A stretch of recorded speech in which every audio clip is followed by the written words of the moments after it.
I have never played Skyrim before.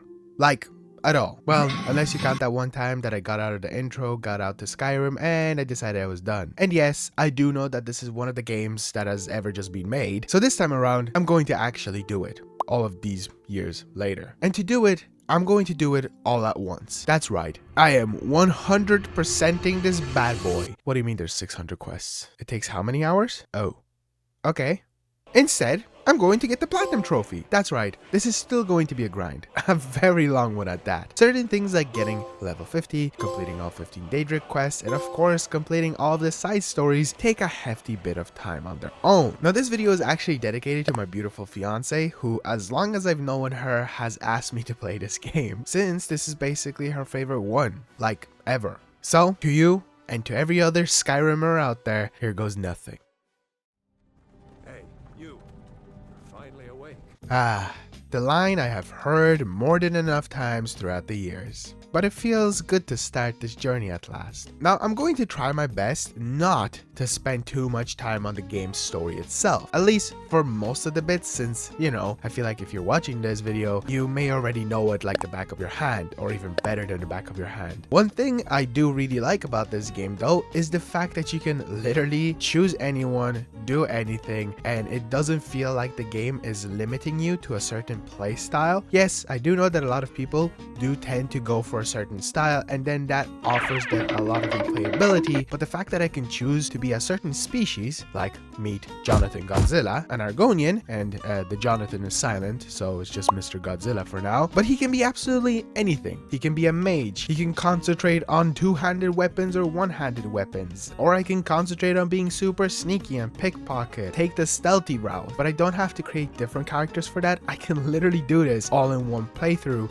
and I thought and still do think that this is such an incredible thing that this game offers for any player of any kind, kind of keeping it a very open game to brand new players like myself. Now, as I decided Godzilla's fate, I got the first experience of dragons in this game, which doesn't go very well. I gotta say, the introduction overall is kind of magical. I'm not trying to sound fake or over the top and exaggerate some of these bits, but honestly, having the ability to just get introduced to a lot of the basic mechanics in this game in this part is so nice and freeing, and just got me super into the game right away. And don't even get me started on, you know, just walking out into Skyrim and finally getting to experience it. Oh, I don't think I want to play survival mode, if that's okay. I feel like that might be a bit of too much of an addition to my challenge. Also, to mention, this should have been where a trophy would have popped up for just completing the intro, but I got that bad boy back in April of 2024, when I, again, just tried to play it a bit and never played more than an hour. From there, I let Skyrim rim me around. Whoa.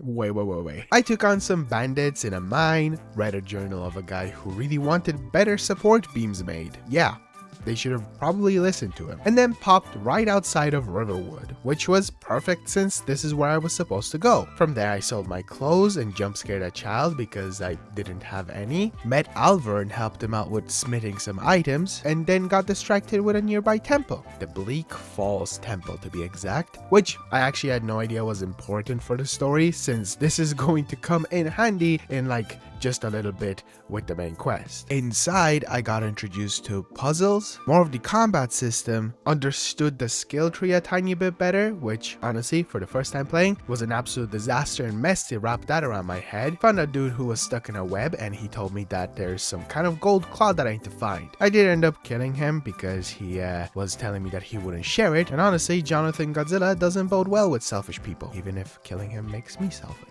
As I went deeper, I found a chest that I opened, I got a book and some other goodies in it, and I left. Which at the time, I didn't realize that caves or dungeons, whatever you want to call these, don't usually end that nicely, and you should be fighting something at the very end of them. So what I ended up trying was re-climbing back up the way that I got down, but Bethesda really did not want you to get up on this cliff and had me walking around the entire dungeon once again to find the actual bad guy and defeat him. Also, I ended up sucking up this shout, which again at the time I had no idea what it was. I smiled and agreed and was like, hell yeah, whatever just happened there. Cool. Oh my god. He can really just see right into your soul, can't he? Since that took me forever, I felt like it was appropriate to push on with the story and go and meet the Jarl in Dragon's Reach. As I mentioned before, the dungeon I did was in fact the part that I was supposed to go into and get a special item from the Draugr that I ended up killing. And so here is my first official trophy that I unlocked on this playthrough. From there, I was introduced to the main thing about the game, kind of I guess, and that's taking on a dragon and absorbing its powers, which honestly was a straight up hell yeah moment. Not to mention that I unlock one of those shouts that lets me now fling people around the place when I shout at them. It's actually a very silly and goofy thing to think about, but man, do I love it. Oh, and also I guess I'm a Dragonborn. That's pretty important. But there we go, trophy number 3. I'm not going to be counting them, but you know, it felt appropriate. Since I know that the main goal of Skyrim, or at least Bethesda games, is to avoid the main story as much as possible, I decided to try and just wander towards that direction aimlessly. Along my way towards the unknown, I got the Apprentice trophy for hitting level 5. Only 45 more to go, oh boy. Stumbled upon this bandit fort that quickly humbled me repeatedly by dying over and over and over to a bandit thug. They are very strong. But fine, I get it. Level 5 isn't enough for this. I witnessed a mammoth beating up a saber-tooth. Didn't even know they were in the game. And then I found a new dungeon that I was pretty curious about. It started off pretty smooth and nothing too out of the ordinary, at least from the previous one that I did. This was until I found a chest that clearly had a booby trap right in front of it. After successfully going around it, because I'm no idiot, and just because I let curiosity take over me, I stepped on the booby trap, which ended up getting me stuck in a cage. Now here I found a dude who was telling me that, you know, I'm an idiot for falling into the trap, and I decided to lockpick the lock to break out. It did take me a while, but I did really enjoy the lockpicking here, as prior to this, my best experience with lockpicking was in Oblivion, and don't even get me started on those lockpicks. After many attempts, I finally got out, and I also took him out. Don't you ever try to trap me in these again. Well, you literally can't. Moving on further in my adventure, I got to experience the beauty of no auto saves in the game unless you walk through a door that needs loading up of the area that is behind the door. It's insane the amount of times these early days of me playing that I ran into these dungeons, caves, or just around in the story progression and just lost 20 to 30 minutes of progress because the game decided to not auto save and I had to quick save myself. The pain was truly real. And you know what? So many hours in after that, I still kind of make that same mistake. Anyway, after all of that, I finally got somewhere. That being Winterhold. Ah yes, the most nothing burger location in the game. I did try to make the most of it though. I asked around in the inn if there's anything happening and learned of a husband, or at least a father, that burnt down his house, or at least he's suspected to have burnt down the house, and killed his daughter and wife inside and ran off with his mistress right after it. The people of Winterhold can't really prove that he did it, so investigator Jonathan Godzilla Holmes, yes, there is a new name added on now, I met up with a person who ended up yapping about some kind of rebellion against the Empire. Yeah, whatever, get to the good stuff. Aha! He said to sift through the ashes of the house. I should have probably thought of that myself. I am Jonathan Godzilla Holmes after all. But after doing that, I met a ghost girl. Well, more specifically, the ghost girl of this burnt down house, and she decided that she wanted to play hide and seek with me. Awesome. I had to wait around until night came, and when it did, I went around seeking. It took me way too long to try to find the location that she was at, but turns out she was at the cemetery, where I stumbled upon this person who was a vampire. Now I'm infected with vampirism. Now, don't you worry, because after progressing a bit further in the quest, I ended up going to investigate the house where the father is at, and he repeatedly started attacking me, and I was also repeatedly arrested at the same time, which got me into a bit of a loop. Now, I could have probably gotten arrested or something like that, but I just decided to reload the save, kill the vampire before I got infected, so we are no longer going to be Jonathan Godzilla Holmes vampire. But I also kind of fully realized what happened here, and that is that the girl wanted to play hide and seek, and she's inside of the coffin because she passed away. Very messed up. So this time around, I successfully sneaked inside of the house, murdered the father, went downstairs and murdered the freaking vampire lady mistress person, which gave me another quest to go take down the master vampire, who was located in a nearby lair. This bad boy made me really struggle. Basically, I was extremely underpowered, and I don't think I'm really supposed to be here right now, but again, my stubborn self tried my best to make it work. And another thing that I really enjoy about this game is you can really bug out enemies a lot of times, and I ended up getting the master vampire, who was super overpowered, stuck in this little cave that I just shot my arrows at repeatedly until I took him out. What an eventful little side quest of pain.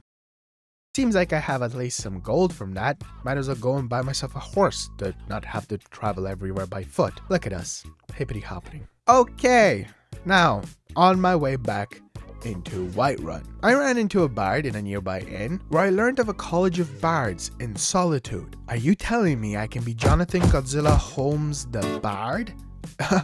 Yes, please. Now, trying to find where Solitude took me quite some time. I did know where it was, I just had no idea how to get up there, especially since it's pretty high up. And this being Skyrim, I ended up doing some side quests along the way, like a lot of them. From freeing a woman in a Whiterun inn, from some weird guys who want to execute her, to a dungeon where I had a boss fight with Milker Galderson. Yeah, then in Solitude, trying to find the actual place was no easy task. All of the buildings look the same. I ended up in some blue palace where I learned of some Ulfric guy. More on that later, I guess. And then at last, finally, after too much time, I found the College of Bards. Now, I'll be honest, I was a tiny bit underwhelmed. I basically had to go and retrieve Olaf's verse. With this verse, which may I add wasn't completed, so we had to make it up along the way, we proposed this new made verse to the Jarl to bring back an old festival to Solitude. The burning of King Olaf. And that let me become a bard. And I don't really get to do anything from that. Like, I don't get any bard powers or even use instruments, as far as I know. I feel like there's some kind of mod pack that would let me use instruments, but it just doesn't feel the same. During that also, I ended up getting the Adept trophy for getting up to level 10. Progress, people. Now that ended up being so meh that I decided to finally go on and continue with the main quest again, which had me climbing a mountain for a very long time in the snowy blizzard to meet the Greybeards, who I found out a lot about the shout from, mainly that there's a lot of different versions of it, and those different versions have upgrades, and they just let me do different things than just, again, shouting at someone and making their body ragdoll around the place, as incredible as that is. Well, there we go. The Way of the Voice trophy. Been a while since I got a story quest out of the way. That was nice. From there, I went off to get a horn of Jorgen Windcaller. I feel like I have to mention this. If I mess up any names, I do apologize. I'm bad at that. Turns out someone actually took the horn though, and there was a message to meet someone in Riverwood, where I investigated and got attacked by some cultists. They claim I am a false Dragonborn. Can you explain me shucking up a dragon's soul? Speaking of Dragonborn, I learned that the person who took it was Delphine, who is the owner of this inn here. She took it to prove that I am in fact a Dragonborn, and she used to be part of something called the Blades, who used to just work with a Dragonborn, so that's pretty cool. With her, I actually ended up going to a nearby dragon burial ground, where I witnessed a very old dragon speak some gibberish and literally revive a dragon in front of me. Once that was done, I brought back the horn to the Greybeards and learned my third shout to get the Words of Power trophy. Only 17 more to go for the Master trophy. From here, I actually ended up taking the biggest detour yet. I ended up in Riften, which you may know is the main place of the Thieves Guild. Now, originally I didn't know this was the place where I was going to meet them. Honestly, I just wanted to visit as many locations as possible so that I would unlock fast travel, like before I went to Windhelm and found out that they're racist towards my kind. Not very cool. Not cool at all. But also on top of that, when I entered Riften, I was instantly let know of the Thieves Guild by this big brute meanie. I don't know why he was so rude to me. So because of that, I began my hunt to find them. Basically, I refused to look it up, or at least even ask my fiance with this bit. So exploring around, I found the Ratway under the town, which judging by how everyone has been describing the Thieves Guild, this is a perfect place for them to be at. Here, I ended up killing a lot of dudes, which I was kind of worried that they might end up being part of the Thieves Guild, and then I found the underground inn bar pub place, whatever you want to call it, which at first I didn't realize was almost exactly where the Thieves Guild was. And to make matters worse, I wasn't even meant to be down here yet. But instead, I spent more time exploring and even found a guy who, once again, I wasn't supposed to meet yet. Let me in, man. Just let me in. Fine. I asked the fiancé, and turns out that there's a guy called Brynjolf who tested me in Riften by introducing me to pickpocketing, which was actually genuinely my first time that I've ever done that in this game. I was really bad at it. After successfully doing it this time, I was guided to the exact location of the Thieves Guild and got tasked with completing some threatening jobs, like destroying a base or stealing some stuff. Basically, the Thieves Guild have lost their touch, and I'm here to save them all. Wow. My first guild. Skyrim fun facts! Okay, I'm hiding from dragons. Can you hear them? Yeah, pretty scary, huh? For our first fun fact, it's been kind of a challenging area to look at fun facts for Skyrim, because I feel like if you have ever played this game, which you most likely have, there's too much stuff out there that's already very known. So I decided to concentrate on 3 different things. And for our first fun fact, our first area is Elder Scrolls 6. The elephant in the room. Did you know that it's almost 3,000 days since Elder Scrolls 6 was announced? Yeah, and as of right now, we don't even know when it's going to be coming out. There was a leak, rumored leak, of like a schedule for games that Bethesda is going to be releasing, and what the frick was that? Okay, I gotta quickly go. There was a leaked list of games, and one of them was Elder Scrolls 6, but stuff like COVID delayed it, and it potentially could be coming out between 2028, maybe 2027. That would almost mark 10 years since it was announced if it comes out in 2028. That's too early, Bethesda. What are you doing? Now, I am brand new to this world, and I am kind of looking forward to it. I know that there's also like Oblivion to fully play through, Morrowind, and all the other Elder Scrolls games. Come on, Bethesda! Where's Fallout 5? Maybe where's Fallout Remastered? I think that might come out when this video just releases. Who knows? But yeah, fun fact. It's been 3,000 days almost. It's gonna be 3,000 probably around June. Right from there, I met Mercer. He also had me do some side stuff like burning beehives and robbing some other things. You know, Thief Guild stuff. And then I learned of a woman called Carlia, who had previously killed the Thieves Guild past leader. And Mercer wants me to help him basically get revenge on her. When we got to the dungeon where she was meant to be located, I slowly made my way through, clearing everything out bit by bit. And then when it came to meeting her, I got hit with some kind of like tranquilizer and witnessed the truth. Turns out that Mercer is kinda evil, like he attempted to murder me. So I woke up in front of Carlia, who basically explained everything to me and the actual truth. Turns out Mercer was the one that killed the previous leader, Gallus, and now Mercer wants to get some kind of skeleton key, which from my understanding is a thief's best friend. Can literally open anything. Of course, from here I teamed up with Carlia to expose that phony, but for that to happen, I have to first go to Markarth.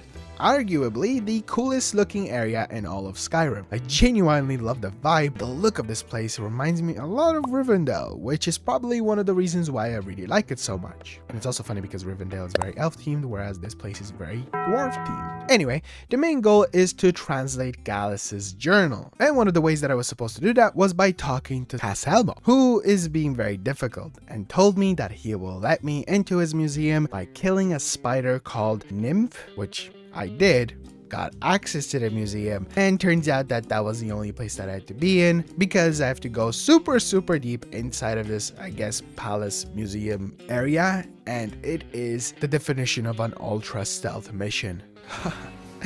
This was true pain. Not only is it extremely impossible, especially for the low level sneak that I have, but also it's just basically impossible. If you have ever played this part of the game, how the hell do you do it without just a billion trial and errors? Unless you're super high level and go into it by doing that. Not only do you have to sneak past the guard that I guess you could take out, that is walking around the area in almost like an 8 shape, then you have to avoid actual guards that could also arrest you, and a woman guard who you could kill. Now, I tried this over and over, and the amount of times that I either ended up getting caught or just attacked, so that meant that I had to reload my save, was ridiculous. And not to mention that one of the ways that I would have wanted to go was blocked off, so I literally couldn't go that way. Once again, for context, This is when I'm below level 15, so I'm severely underpowered for this. I did find out that a potion of invisibility might make my life a bit easier, so I just decided to go off and buy one. On my way back, I ran into a guy asking me to help him investigate a house to get a guy who was in it. Long story short, the house seems to be possessed, and we started getting attacked by flying things. The dude who asked me to help was not very composed and allowed himself to get convinced by a weird creepy voice that has also been talking to us to attack me. Man, I really wish you wouldn't have done that. Right after that, the whole building cooled down and told me to go collect my reward, which turned out to be a trap, and now I think I'm working with a demon of some kind. It wants me to go get the Priest of Bothia. Huh. Well, I guess since I'm struggling to get anything done in that damn room, I might as well take this chance to maybe make some levels and level up my sneak at least as much as I can. The journey to get him was like every other, just a bunch of bandits and then get him. What was very weird was that as of right now, my persuasion sucks so much that I ended up having to pay him to free him. He is literally tied up, and I had to pay him to free him. What is this logic? If I didn't want to complete this quest, I could have just left him here. He would have just been tied up for the rest of the game. Funny enough, when I got him back, he was now in the trap himself, and I had to kill him twice. That seems a bit brutal. Now I did that with a special mace that I ended up learning was a Daedric artifact, mainly because of the trophy popping up. From what I have learned, they are basically immortal godlike entities from the realm of Oblivion. Well, I'll be damned. That's pretty sick if you ask me. Don't want to mess with them anymore. For now, I somehow got myself involved in some kind of Markarth drama. You see, when I first got here, and I feel like a lot of people do already know this, there's that guy that just kind of like freaks out and, you know, he gets killed or you could potentially kill him. And then I was somehow entangled in all of it, which got really messy. During all of that, I got the Snake Tongue trophy for successfully persuading, bribing, and intimidating people, which obviously I didn't do in one person, but just over time. And then I ended up going into prison, which I was kind of happy about, since one of the trophies requires me to break out of prison, but unfortunately doesn't work with this. Turns out that coming together with the Madanak guy and all of his prisoners was not enough for the game to consider this breaking out of prison itself. Do you think the people of Markarth are going to be fine? Yeah, them killing them isn't anything bad. Okay, fine. I'll go attempt the stealth mission again. I've been procrastinating for far too long, I know. I'll be honest, it was going terrible. Being invisible wasn't helping almost in any way. Got to a point where I did manage to just run past everybody, and I got pretty far until I got to this section where I had to hide for a split second, and then for some odd reason one of the guys was just like, wait a minute, and caught me. Okay, I got through successfully, stealthed it through, quick saved as much as possible, killed a bunch of dudes with their own traps, and then I finally made it. I'm far enough in that it's just no more worries about those stealth missions. Yes! From here I got charcoal, a piece of paper, I made a copy of this transcription. Huh. That was actually kind of cool that I was able to do that. But I did it. Not to just jump down. I'll be fine. Right? Okay, well, you know, that only took just 5 hours to get back on track. And it's been so long that I've forgotten what I was even doing. But after a bit of time, I finally remembered, and Mercer, yes, my target. Let's go get him, Carlaria. To do that, we ended up going down to the Thieves Guild and finally had the courage to not only reveal that Carlaria is here, but also who the true evil was. It took a lot of convincing once again, but by opening their top secret vault that required 3 keys to open it, turns out was robbed. And yep, you guessed it, Mercer with the skeleton key. So they were finally like, okay, fine. You're telling the truth. Now to finally go hunt down Mercer, Carlaria decided that Brynjolf and I should become the Nightingale. Yes, look how sick I look. Jarvis, clip that please. I am now not only a thief, but also a Nightingale, a Bard, and Godzilla, and Jonathan. Funny enough, this actually involves a Daedric, which I don't think she counts for the 15 that I have to do, but still pretty neat. We just met Daedrics and now there's even more of them. With our new Nightingale powers, we were off to fight Mercer, which was a bit of an underwhelming fight. All that happened was I chased him around while he was invisible in this room that was constantly flooding. The boss fights in this game kinda suck booty cheeks. Yeah, you bastard, that's what you get for stomping my face, you fucking Mercer wannabe. The good news is I can now bring back the skeleton key to this weird Daedric place. Funny thing is, I fell through a hole thinking that this wasn't going to be any area to go and that I can just simply reload the save just in case. But no, this turns out to be in fact the area that I was supposed to be in. By returning the skeleton key and choosing my Nightingale power officially, I got the Darkness Returns trophy. That was really long. And I'm not even close to being done with the Thieves Guild. You see, now I'm on the hunt to get the One with the Shadows trophy, which requires me to return the Thieves Guild back to its former glory. This is done by completing 5 jobs in Solitude, Riften, Windhelm, Whiterun, and Markarth. By completing these 5 jobs from either Vex or Delvin, look at the cutie. His look and voice really gives off a Jason Statham. No? Only me? Anyway, for example, by completing 5 in Solitude, it had me do a small task for this dude, who somehow changed voice actors during his conversation. Captain Wolf is ashore right now, and I want the authorities waiting for him when he gets back. Now get going. I don't want to see your face until the job's done. What? This threw me off so much that I had to look into if it actually happens to everyone, and I can confirm this is a mistake they've kept in the game to this day. Gotta love it sometimes. The main goal is to, as I said, bring the guild back to its former glory by getting the main people of the regions, who are clearly corrupt, to side with us. What sucks though is that getting Markarth as a location is almost impossible. It ended up being such an uncommon location for quests to pop up that I had to do a strategy of quick saving just as I accepted a quest, and then hoping that each time that I reloaded the save, I'd get the Markarth location. But at long last, it finally popped and allowed me to become the Master of Thieves. Nice. Even though this is probably one of the top 3 or top 2 grandiest trophies in the game. Silly RNG. Also silly me for doing it this early into the game. Anyway, by completing these quests, it let me accumulate some kind of money, which allowed me to go and spend it by buying myself a house in Whiterun. And for that, I got the Citizen trophy. The great thing with having a house, of course, is being able to finally unload a lot of my unnecessary loot that I don't want to sell. You know, I kind of forgot that Delphine told me to meet up with her all that time after doing the quest with her, so I should probably, do that. It seems that to learn more about the dragons returning, she has me go spy on the Thalmor folk, who aren't the best people, like, at all. What do you mean they want to wipe out all of existence? Anyway, for this to work, I had to go and make myself look like a guest attending one of their parties, where I had to be ultra stealthy. And as you might remember from a while ago, I'm not very good at that. Let's just say I ended up running around and electrocuting everyone and then burning them since the weapons I brought weren't strong enough. Well, to no surprise, the dragons are in fact returning, so I gotta go look for an expert in ancient dragons. Meet Esbern. Yes, the dog guy I met all the way back before getting on the Thieves Guild adventure. Ironic that I'm back here. Main thing I got from him by bringing him back to Delphine was that there is some overall powerful Dawn of Time dragon, Alduin. I think he's the reason that one woke up. Remember him? And the coolest thing to come from this is a mini adventure where I learned of a shout that can knock down dragons from the sky and basically make them land. Hey look, more story trophies. This felt like enough story for now. Time to join the Imperial Army, which I did because the Stormcloaks are, part of Windhelm, and they're racist towards my kind. Also, I didn't know that the Imperials joined with Thalmor, which, if I knew, I probably wouldn't have done. I would have just sided with the racists because I would have been like, hey, I can be a good guy, We learn from our mistakes.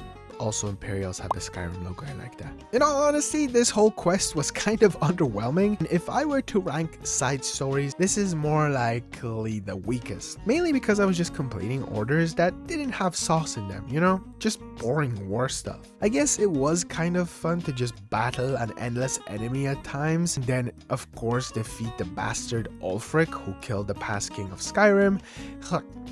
And also I did get a few trophies, taking sides, War Hero, and Hero of Skyrim. But at least the next story that I decided to go for was probably, arguably, one of my favorites in these main side story quests in the game. That being the College of Winterhold. I mean, maybe the fact that it basically handed me the first trophy for just getting inside of the building, or it might be because it had the sauce I was looking for. It got really interesting with the Sijic Order and how they communicated with me, freezing time and all, and then having a conversation with me about some, stuff that I'm supposed to do. Hey look, level 25. Halfway there. Oh, how the time flies. Well, it appears by exploring the caves a bit further after having that experience with the Sijic Order, I found this ball and it's powered in some way. Now, you know, the college was a bit silly and they decided to bring it back to the building itself, which wasn't the best idea, especially since Ancano, who I learned was an agent of the Thalmor, really wanted to get some kind of power from this thing. It did appear that I now have to find a way to get rid of the orb, and one of the main ways to do that is by getting the Staff of Magnus, which a lot of the college people just straight up shut down the idea of existing. But of course, through enough pushing and figuring out, I was at least on a track of finding it, and it had to be in a dwarven fort. These suck. They're usually just full of Falmers that sometimes just feel like they're impossible to fight, or dwarven robots. I had to actually utilize a dwarven sphere at one stage to take out a ridiculous amount of Falmers because I didn't fight a lot of them and I just did my strategy of run and hope for the best. From there, I had to look up how to complete a very confusing ass puzzle, which is actually funny because there's so many times there are puzzles in this that like make me feel like I'm the smartest person ever, and then there's ones that require me to use specific powers on this weird glass thing for it to be able to be used. Like, I would have never really figured it out. Now for doing this, I got a map that is now going to lead me even further to find where the staff is. It also appears that Ancano is now being weird and messing around with the orb, which caused an explosion and kind of killed the archmage of the college, but at least I got it over without shot my guy. Sacrifice for a sacrifice, I guess. Going off to get the staff, once again, is just like every other adventure in Skyrim and a dungeon. The main thing to point out is that I fully expected this guy who had the staff to be able to hurt me with it,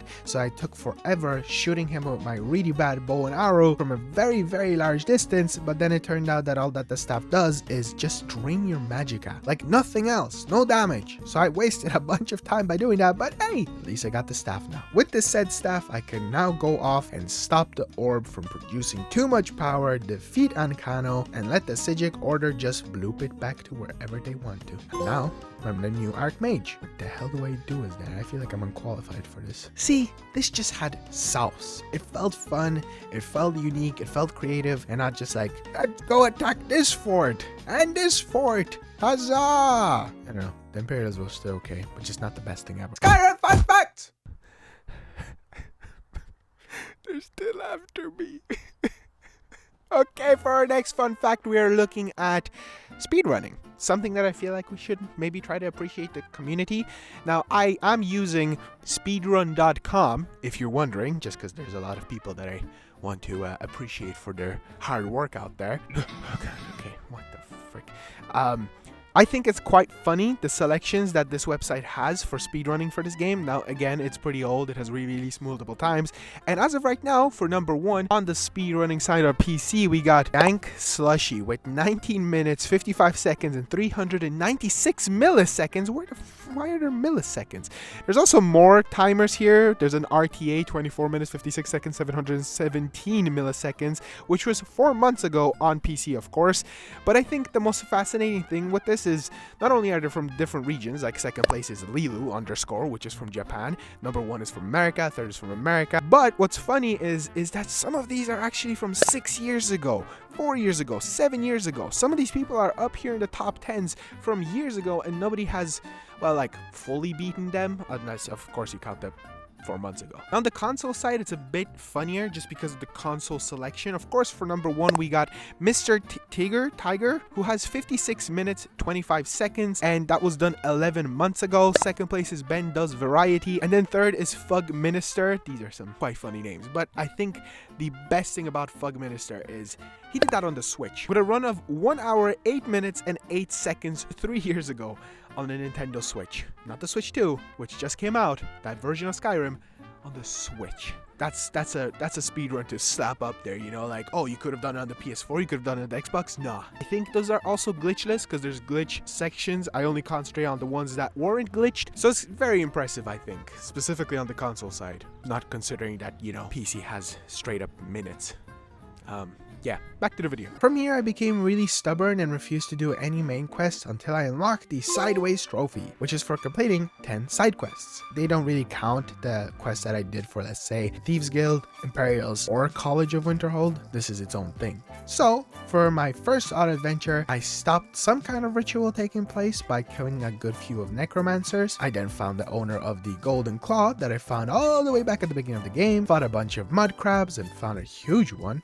That's pretty cool. Fought a dragon and heard a woman speak to me, which actually turned out to be a Daedric quest. And I think this might be the best one of them all, or at least the item that I receive is the best one. Because not only does she fly me up into the sky so I can see all of Skyrim from the top of it, but then also the artifact that she makes me retrieve is incredible. And I just kind of ended up using it throughout my entire playthrough. The Dawnbreaker Sword. From there, I did a side quest that was completely bugged out for me because I accidentally either sold or I think I might have dropped the book that was part of it. It was to investigate a cryptic message on a guide that I got through back when I was working with Mercer to find Carlia, but basically overall I had to collect 3 parts of a necklace, and each of these 3 parts were hidden behind a boss fight, one that I already defeated of course, and then 2 other that were alright. One of them was actually quite funny because he shot at me countless times, it made me ragdoll a lot, but it also kind of sucked because it made me lose a very good bow that I had, since for some odd reason it also disarmed you at the same time. And I know, I could have probably tried to look harder, but I tried my best, okay? Rip good bow. Once I did all of that, I looked for the specific location with the guide of a YouTube video, and I found out that the thing that you unlock for it is a necklace that just combines magicka, health, and stamina and upgrades it for 30 points. Kind of worth it, if I'll be honest. From there, I actually found the Dawnguard DLC quest, which is for hunting down vampires, but I kind of don't want to concentrate on DLCs for now since I want to cover the main stuff for the story first. From there, I started doing a quest about saints, which had me battling a bunch of different camps with some of the most overpowered guys I have experienced in a while. Again, stubborn, so I just did it over and over and over and over, and thank God I did it because I met this cutie pie.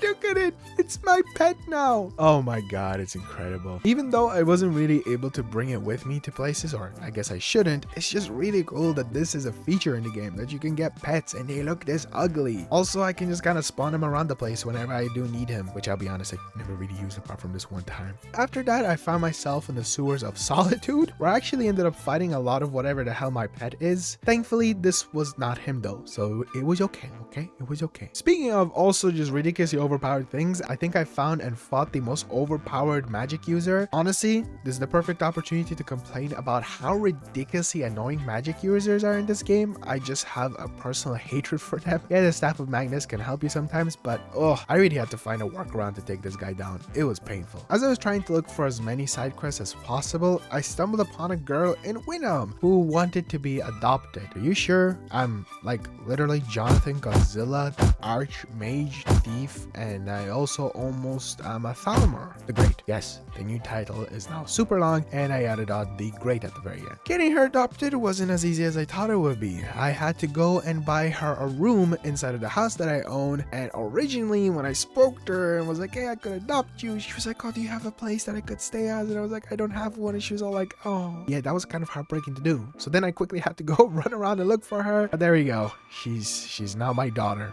Cool. And I also got a trophy for that, which I didn't know was supposed to be part of the game, but it is actually a DLC called the Heartfire DLC. Not really going to be focusing on this, especially since it involves buying a lot of homes, and I cannot imagine how expensive they get. Thankfully, after the longest time, I finally found an actual side quest that involved me in traveling to an ice island where I fought for my life. Literally, this was ridiculous. For some odd reason, this one archer in this location had like curving mechanics. Like, he was not only super smart as to where I was, but he just kept on shooting me and I almost died. It was stressful, but finally this took way too long.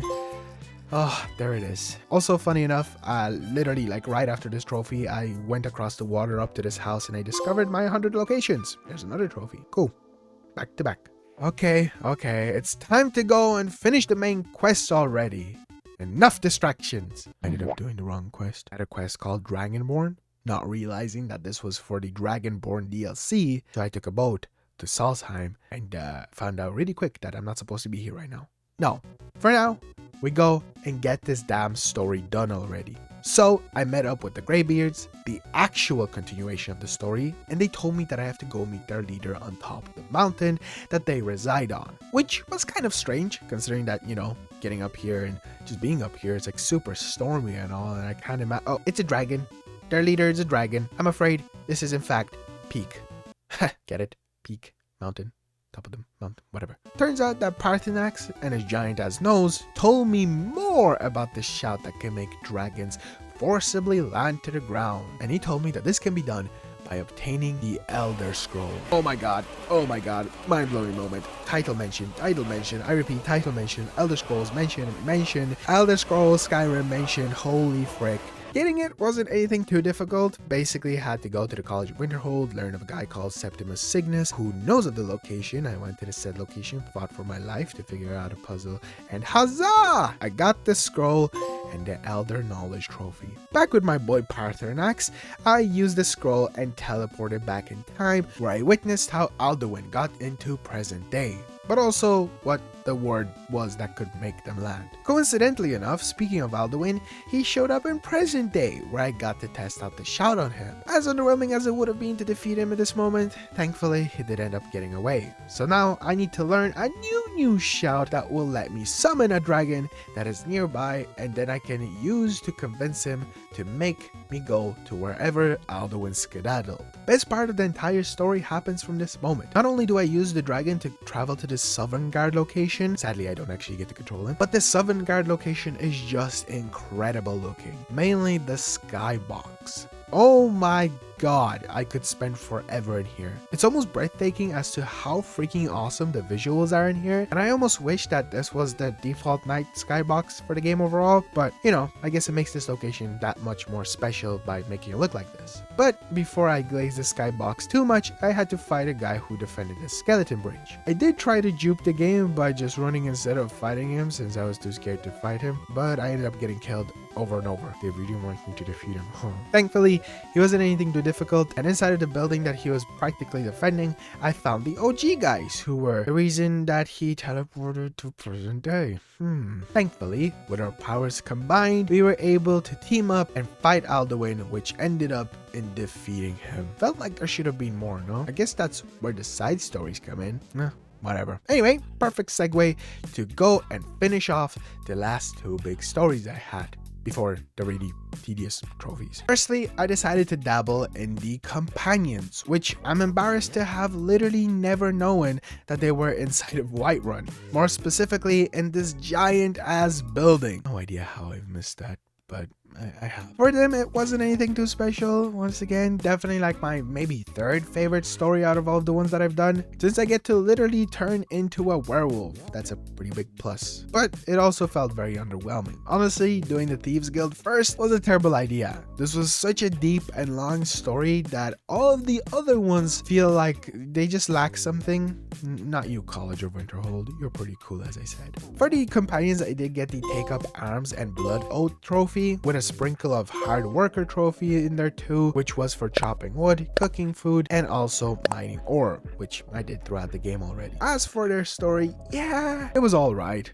Again, I got to turn into a werewolf, which was neat, and the fact that I got to hunt down witches and chop off their heads was fun too, but it wasn't something that made me like super stumped or shocked in an area. It felt like a very early on quest that I probably should have done, and not, you know, like almost 50 hours into the game, but still very solid, very cool. I'm a werewolf now. That gets added on somewhere in the ridiculous long title. Next, I decided to finally visit my last location, Falkreath, where I learned of a lost dog around the outside of the location. Of course, this instantly sparked my attention and I went off to find him. Turns out that this dog talks, and even better, he is the dog of a Daedric. So I of course had to complete this quest. One of the most annoying things was that I had to follow him for a ridiculously long time. Like, I didn't know where I was supposed to go, and the game was like, hey, follow the dog. And oh my god, we walked and walked and walked and walked and walked.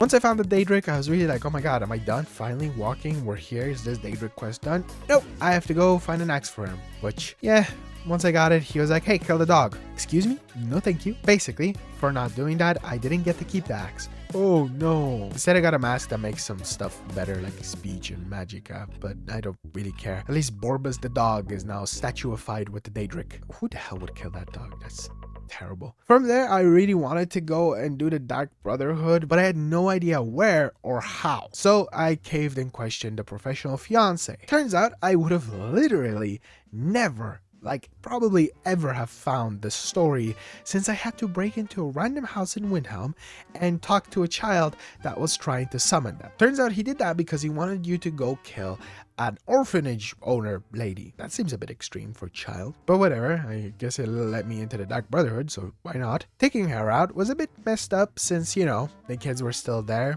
but I guess she was pretty big bitch to them, so he had it coming. From there, I learned that I had to go to sleep to wake up in front of a woman that was watching me. Turns out this is Astrid, who is part of the Dark Brotherhood, and she was not happy that I basically did their job, which is funny because she was like, you know, you could just kill one of these 3 people that I have put in front of you, and then you will be able to join the Dark Brotherhood. I panicked and just ended up taking out all 3 of them. Basically, you were just supposed to choose one that they were meant to assassinate, but you know, they all felt like they had it coming. Apart from the first guy, I probably should have let him live. He was kind of pathetic. Whatever. But there we go. I finally started my last story. Now, it's just another one that was okay. I don't know what people's stance is on this story, but I think it's not my favorite. Like, it might actually be my least favorite. I think the prior one might have been a bit better. I don't know why, it just gives me a very weird vibe from having to once again just go around places and kill people and go back and forth. Very similar to the Imperial story, but the Imperial story bits felt like they were a bit longer than just, you know, assassinating a woman or a man. Also, apart from that, it was weird that I spoke to a carcass of a dead woman, and don't even get me started on the like jester looking guy. What? He's so annoying at times. I did enjoy the whole killing of the Emperor of Tamriel though, which feels like a fun connection to you know, the future 6th game or whatever comes after Skyrim. When are we gonna get that game, huh? And yeah, I did get a new horse that came out of Black Goop, the Goop horse. Kinda needed one, since remember that horse that I bought all the way back in the day? I think it died at some stage. I don't even know when. I just started walking around the place. Apart from that, again, the story overall was okay. If anything, it felt very creepy, and it didn't feel like I personally really fit into this whole clan, or at least I didn't spend enough time with them to feel like I fit. It was just, again, reporting back and forth, which is, I think, why this felt very similar to the Imperial story, where it was really just me reporting to someone instead of like in the Thieves Guild story. I did a lot of the stuff with them. In the Companion story, I did a lot of stuff with them. In the College of Winterhold, at least it started off with stuff being done with them. In this, it was just, do this for me, do this for me, do this for me. There was a point that was quite funny where I ended up being a chef to poison the Emperor, but it turned out that that wasn't the Emperor. Also, during this time, I took the opportunity to get arrested, which allowed me to get that damn trophy for escaping prison. As for the rest of the story, I did get also the Bound Until Death trophy and the Hail Citis trophy. And while I was going around assassinating people, I also got the Dragon Hunter trophy for absorbing 20 dragon souls. Honestly, the best thing to come out of this was the 20,000 gold that you get at the very end of it. Again, apart from killing the Emperor of Tamriel and getting that horse. Which this 20,000 gold is beautiful because I have been really slowly chipping away at collecting 100,000 for a different trophy. Skyrim fun fact! Okay, I think the dragons are no longer around me. I think. Which means we can move on to our last fun fact, which is very short and small, I guess. And that is cut content from Skyrim, which there is a lot of, but I don't know if it's as interesting as what is of course in the main game. The ones that stand out the most to me is that the Civil War part, which is the Imperials versus the Stormcloaks, was supposed to be way bigger, but they decided to cut it down, which is probably why I didn't really love it as much as, you know, like the other missions. Also, something that I am upset about is sadly that another part that was supposed to be bigger was the College of Winterhold, and I love that story, so it is what it is. Also, dragons were supposed to be random interactions in the game that were scripted, not the way they are in the game right now, where of course you stumble upon a dragon and you have to fight him, and the dragon can stay in a certain location for the entire game. This was more like you got to a certain point of the game and that's when the dragons attacked. I think that's an incredible change to the game, and of course a lot of other stuff that were just slightly changed up. that are different than they are in the game right now. So this is also like a bit of an appreciation side of this video. This is a great game. It's crazy that it's been since 2011 that it's been out, and to this day people like me and other people are making content on it and playing it to this day, and Bethesda re-releases it 1,000 times with the same bugs that we all know and love. Oh, I guess I'm new to the bugs, but still quite funny. There are quite a lot of them, and I just wonder what would have happened if like some of the things that were meant to be would maybe happen now because of the, you know, with the tech improvements that we have nowadays. So maybe that's why we didn't see some of the things, or it's just because they were cut So anyway, hope you guys enjoyed the rest of the video. I'm gonna try to somehow get out of this situation. Yeah, god damn, what the hell, these dragons are stupid. Damn dragons. Funny enough, actually, since my first Riften visit, I have been working on collecting fire salts for this blacksmith, who happened to give me an option to marry him after I gave them all to him. You know what? Why not? Here's my new sugar plums. Look at him, all handsome when we were getting married. Hell yeah, married trophy. From there, I decided to get another super easy trophy out of the way, and that was for picking 50 locks and 50 pockets. I already had more than enough locks picked, but just had to get some of the pockets done, and there we go. Pretty easy. Next was getting 13 standing stones discovered, which was also super easy, even though this ended up happening.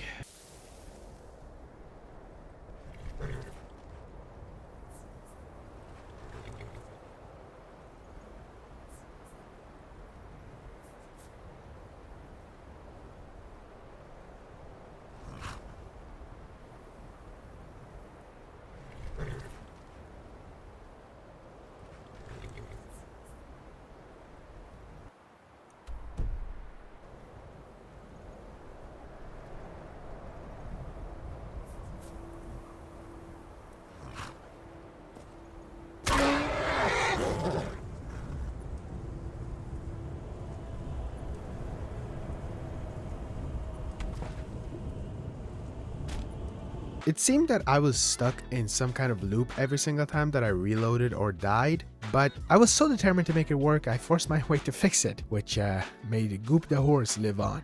Poor guy. Or girl. I don't really know.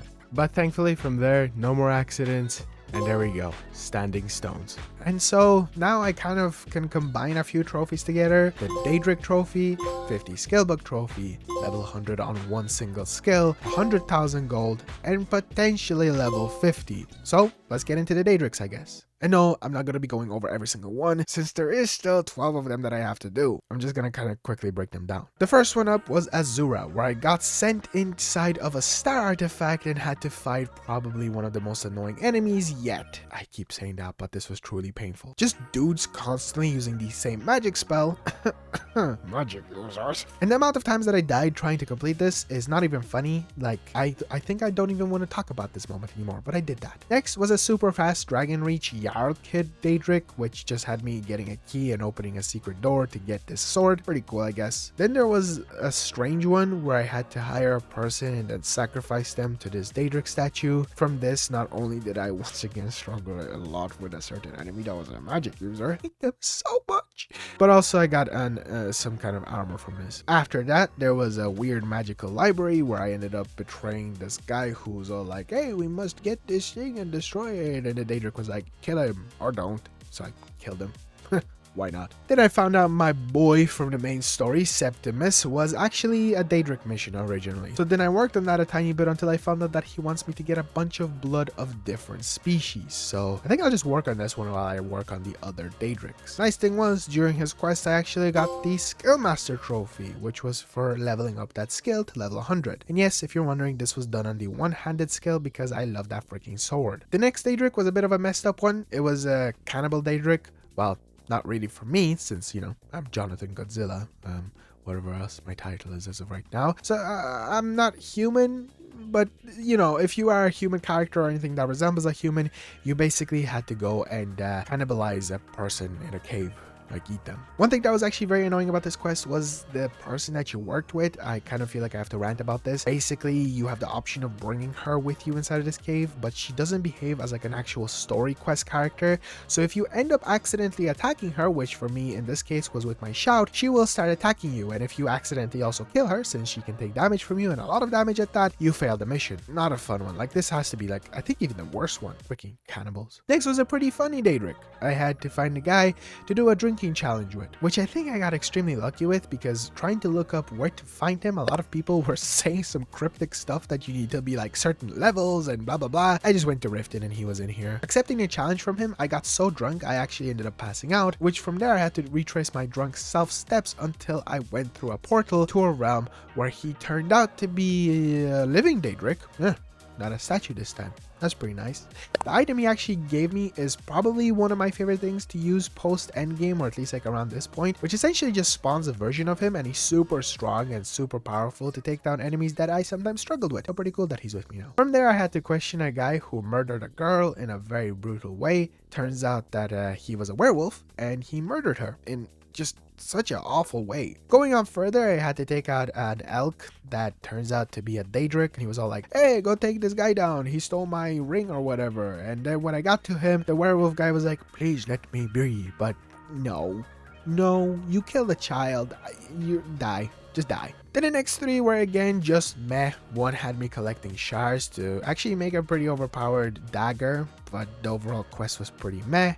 The other one involved a shield with some green goop. And then the third one was basically just me teaming up with some orcs to take down giants.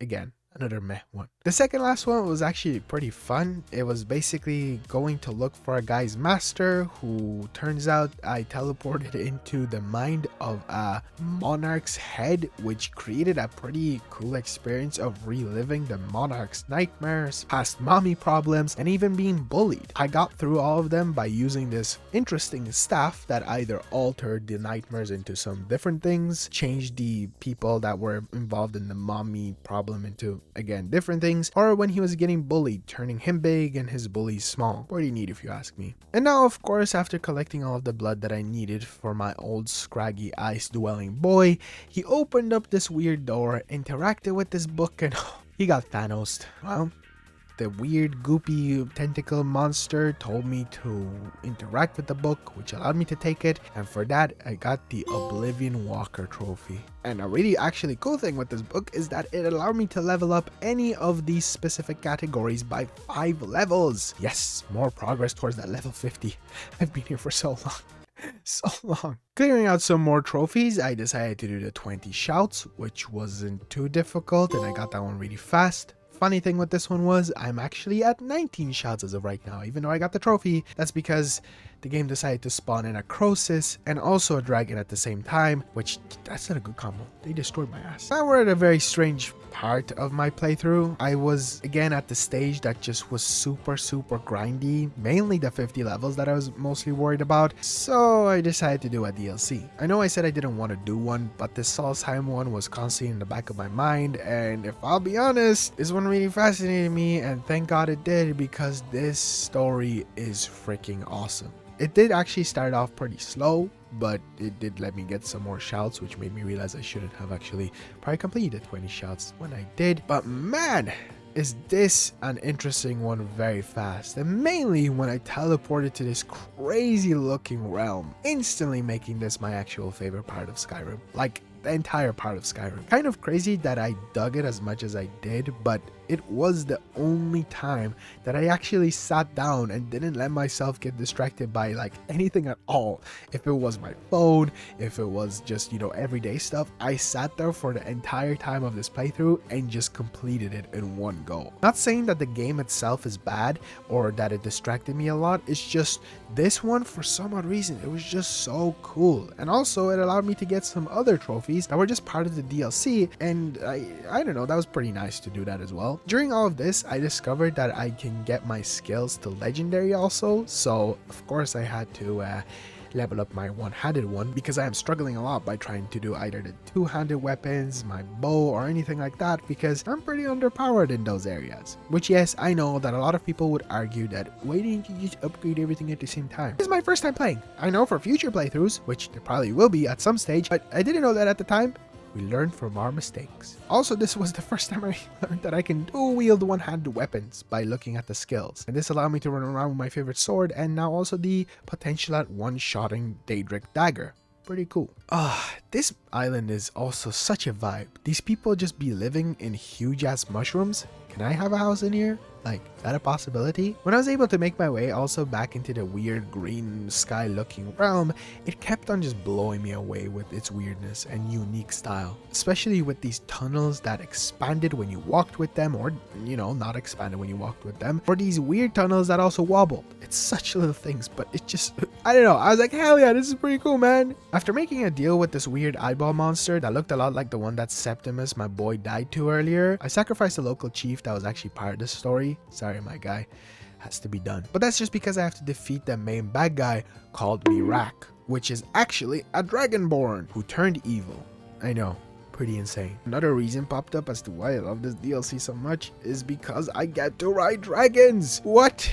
Was it super comfortable to control it with my controller or just overall play with it? Hell no. But was it awesome? Hell yes. Also, another reason why I really like this DLC was because the boss fight with Mirak actually felt like a boss fight. In fact, he kept on re-healing by sucking up dragon souls, which yes was extremely messed up, but that's exactly what like a boss fight sometimes needs. Not just one stage that you fight and then it's done. This actually felt like a boss fight with him healing, him being very difficult to defeat, and my Daedric Rose Boy was helping me out as much as possible. But in the end, sadly I wasn't even the one that killed it. It was this freaking weird tentacle eyeball Cthulhu monster.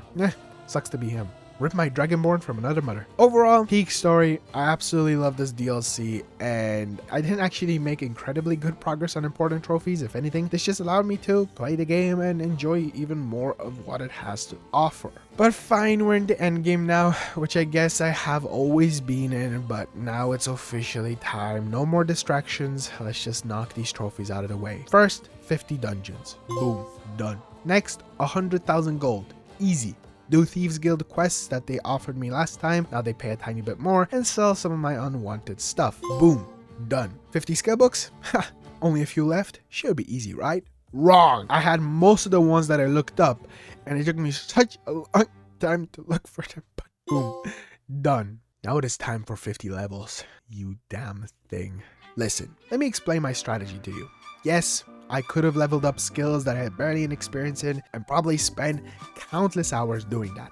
But the strategy that I decided to go for was one that, number one, involved no bugs or glitches. I refused to do that. Basically, whenever I was looking up anything Skyrim related, my YouTube obviously leeches off of Google or whatever, and they're like, we shall recommend Skyrim videos to you. And the ones that kept on popping up is like exploits to get level 100 on stuff fast. As tempting as that was, hell no. I want to do this at least in a super tedious way, which was sadly what I decided to do, but I also kind of enjoyed it, or obviously leveling up skills in their own way. So for what I decided to do was just level up my pickpocketing, because I found out that pickpocketing, all you need to do is pickpocket as expensive of items as possible. First, I started doing it just by running around and leveling up pickpocketing by, you know, just pickpocketing anyone, until I remembered that Delvin has the fishing quest, which has you going around and pickpocketing some pretty expensive items for the Thieves Guild. So I literally did that over and over and over again to the point where I legendaried the quest and then just did it more and more and more. It did take quite a lot of time, but it just let me sit there and just really enjoy this game while watching or listening to YouTube, let's say. And sometimes I kind of enjoy that kind of a grind. I am a person that comes from like Call of Duty Zombies, so that is just constantly sitting there and just doing the same thing over and over. So I personally really enjoyed that, and in the end, going from level 40 to level 50, it took me around 11 hours by doing the strategy, which it potentially could have taken me longer if I did anything else. Yes, did that limit me from experiencing more of this incredible game? Yeah, yes it did, but The reason as to why I kind of didn't want to do more is because I want to have something to do for either returning to this and 100%ing the game, which is absolutely insane to even think about, or to have some new experiences for future playthroughs that I think I'll be definitely doing of this, but more on that later. For now, we actually have one last trophy left. That's right, ladies and gentlemen. We're not done just yet because I purposefully left behind this bad boy for the last one to be a bit meta with this world and say goodbye to this character that I've poured in a lot of hours and felt really connected to, and will experience this memory and this experience with this game very fondly because of what Skyrim is, and that is the one where I have to get a bounty of 1,000 gold, or just, 1,000 worthy bounty in 9 holds. The strategy that I did for this was one that my fiance told me about because she was actually grinding the platinum and finishing it off herself around this time, so thank you so much for that. Basically just turn into a werewolf in front of them. It didn't take long at all, and then once I turned into a werewolf, I decided to be even more meta and run off into the mountains to say goodbye to the character. Funny enough, my game actually crashed right after I did this. But before we finish off with this video entirely, of course, here is the trophy for getting the bounty of 1,009 holds, and then of course the beautiful platinum trophy. Okay, it's time to reminisce. This took me around almost 76 hours in-game time, actually just 75. I don't really have a save before I did the 1,000, bounty stuff around 9 holds. That's because I kind of, if I do return to the save, want to go around and pay it off and be a good Samaritan. I decided I'm going to come out of the mountains. I've become a thief. I've become a companion who turns into werewolves that clearly people don't like, or an assassin, stuff like that. And I think that's really fun and cool. Also, I have challenge video ideas for this game that I don't know if I'll ever do because a lot of people have done them, but it kind of gives me that itch that I want to go back into Skyrim and play more of it. I actually want to play Oblivion, which was not my first ever experience with a Bethesda game. Of course, I dabbled a bit in Skyrim itself, but I feel like I have to own up to something. My first official playthrough with a Bethesda game was with Starfield. I don't know why. I remember everyone was so crazy hyped about that game, so I decided to play it, and man, oh man, did that game suck. I did also dabble in some Fallout 3 when I was younger, but that game just also never connected with me, which is insane because now in my older years, I am a huge Fallout fan, which is also ironic because I've never really fully played any of their games, and I'm thinking of maybe making it into a video, but there's also so many videos of that out there. So depending on how this Skyrim video does, if there's a craving for Bethesda games, maybe I should do like a video where I 100% every Bethesda game, which is absolutely insane. I don't have time for that. But if you have watched this far into the video, a subscribe and a like would be incredibly appreciated. Skyrim is honestly a special game, and I really enjoyed this platinum. This is probably going up there as one of my favorites. It was a grind. It was a painful grind, which is sometimes what you need in a platinum grind, I think. And again, a lot of videos coming up. This bad boy took me 21 days to finish, and then obviously probably around a week and a half to 2 weeks of recording this voiceover and editing. So if you're wondering how long this took me, that's how long it took me. But yeah, thank you so much for watching. If you have made it this far into the video, as per usual, it takes forever to watch these because they're long, and I should probably stop yapping as I do already. But thank you all so much. Seriously, the attention this channel has been getting recently is awesome, and I hope it continues because we have a lot of videos planned. Maybe my fiance is kind of like the brain sometimes. I'd be like, you should do this. I'm like, hell yeah. But yeah, dedicated video to her, of course, but also to every Skyrimer out there. Thank you so much for watching. Incredible game. Excited to what's to come next.